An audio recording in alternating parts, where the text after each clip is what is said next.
أعوذ بالله من الشيطان الرجيم بسم الله الرحمن الرحيم وقال الملك ائتوني به فلما جاءه الرسول قال ارجع إلى ربك فاسأله ما بال النسوة اللاتي قطعن أيديهن إن ربي بكيدهن عليم قال ما خطبكن إذ راوتن يوسف عن نفسه قلنا حاش لله ما علمنا عليه من سوء قالت امرأة العزيز الآن حصحص الحق أنا راودته عن نفسه وإنه لمن الصادقين.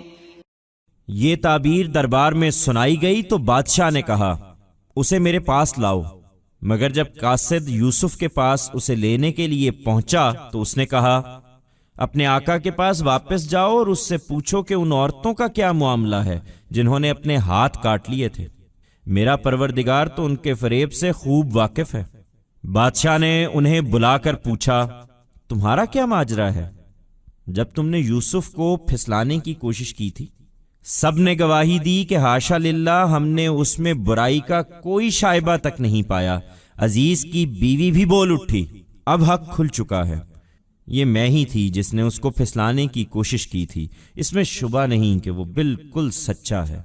When this interpretation was related in the royal court, the king said, "Bring him to me." But when the messenger came to Joseph, to bring him to the king, he said, "Go back to your master and ask him, what was the matter of the women who had cut their hands? My lord is fully aware of their deception." The king called them and asked, "What overtook you when you had tried to tempt Joseph?" Each of them bore witness, "Hasha lillah, we did not find even a semblance of vice in him." The wife of Azīz also spoke up, "Now the truth has become evident. It is I who had tried to tempt him. No doubt, he is absolutely truthful."